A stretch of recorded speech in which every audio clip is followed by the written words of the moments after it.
It's great to be back in British Columbia, where I used to take my family vacations when I was a kid. I was raised by two school teachers. We didn't have a ton of money, but we could always afford a road trip in the summer. And where else do Albertans go but to BC? Our favorite spot was the Okanagan. We used to get on the road and drive our way out and camp near Penticton. And, it was in a tent, not in a fancy chalet. We weren't able to rent jet skis or motorboats, but we did have those fun little paddle boats, and we did a lot of swimming. Campfires, roasted marshmallows, and hot dogs. Those are great memories, good times that every Canadian should be entitled to enjoy, especially when they work hard.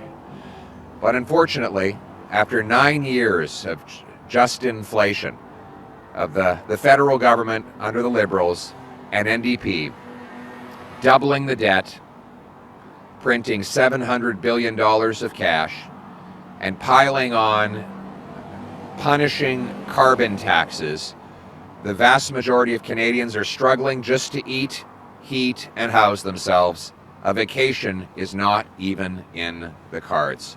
And when they show up at the pumps to gas up, if they do go on a family vacation, they're forced to pay $2 a liter here in British Columbia. It's not much better anywhere else. This is in part, of course, due to Trudeau's carbon tax. A tax that he and the NDP want to quadruple to 61 cents a liter. They want to hike your gas price by 61 cents a liter. No wonder 2 million Canadians are stuck at food banks every single month. 8,000 have signed on to a Facebook group called the Dumpster Diving Network, where they share tips on how to eat a meal out of a garbage can.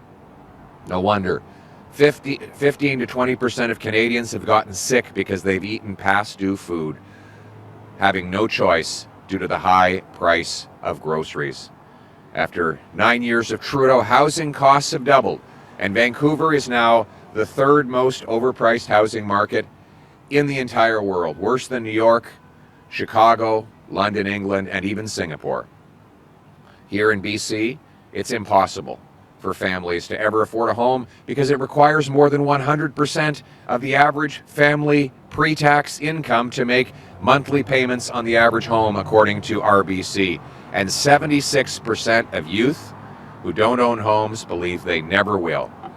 Justin Trudeau and the NDP are not worth the cost, crime, and corruption.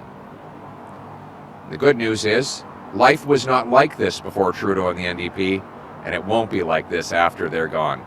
Common sense conservatives will bring home a country where hard work pays off with a powerful paycheck and pension that buys affordable food, gas, and homes in safe neighborhoods. We will axe the tax, build the homes, fix the budget, and stop the crime. But in the next year and a half, Canadians are struggling, and they are unable to even afford a vacation. They need a break, for God's sakes.